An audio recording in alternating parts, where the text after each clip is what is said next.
Hello दोस्तों, आज हम आपके लिए लेकर आ गए हैं बहुत ही अजीब घटना। तो बने रहे वीडियो के अंत तक। छोटे से गांव में एक पुराना मंदिर था जो अब काफी खंडहर बन चुका था।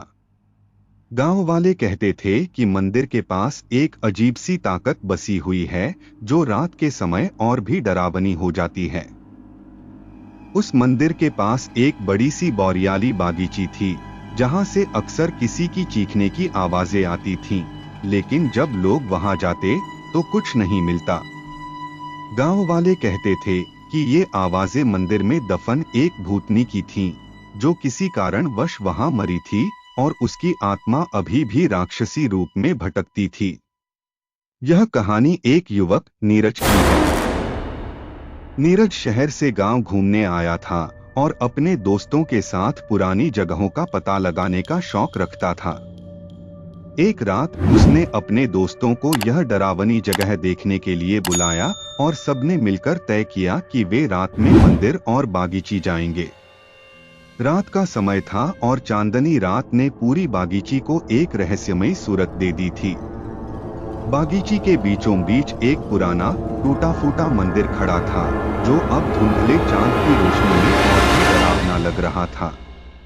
नीरज और उसके दोस्त मंदिर के पास पहुंचे, लेकिन जैसे ही वे अंदर दाखिल हुए एक ठंडी हवा का झोंका आया और उन्होंने महसूस किया कि वातावरण में कुछ अजीब था। कुछ तो गड़बड़ है, नीरज ने धीमी आवाज में कहा।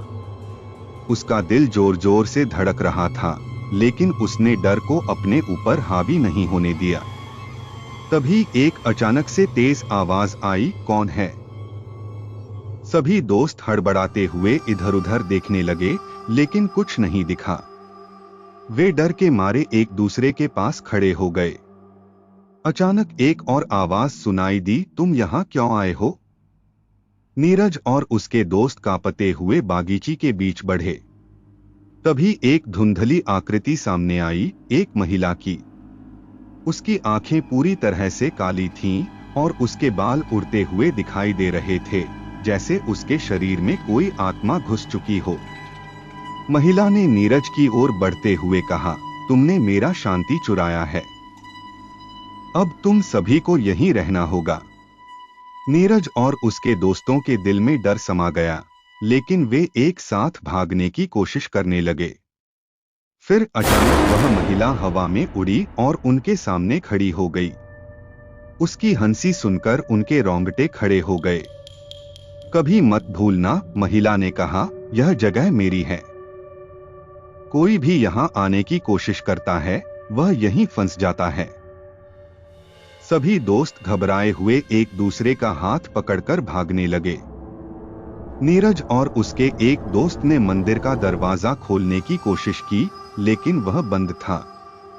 महिला की कटीफटी चीखें उनके कानों में गूंज रही थीं, और फिर अचानक जैसे एक झटका लगा, वे मंदिर से बाहर निकलने में कामयाब हो गए। बाहर आते ही वे सांस लेने लगे, लेकिन मंदिर की तरफ एक बार फिर देखा तो महिला की सूरत कहीं भी नहीं दिखी। उन्होंने खुद को आराम दिया और धीरे धीरे घर की ओर चल पड़े।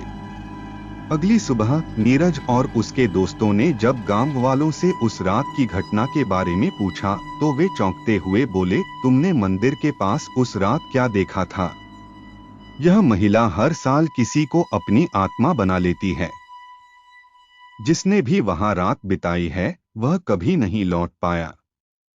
नीरज को अब तक उस महिला का चेहरा और उसकी डरावनी हंसी याद थी, और उसे यह महसूस हो रहा था कि उस रात जो हुआ वह बस एक शुरुआत थी।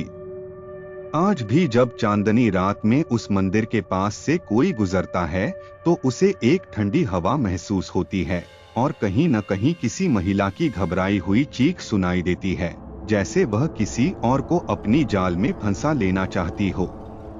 तो दोस्तों, कैसी लगी आज की हमारी यह कहानी? अगर पसंद आई है तो वीडियो को लाइक, चैनल को सब्सक्राइब जरूर कर लीजिए। मिलते हैं अगली कहानी में।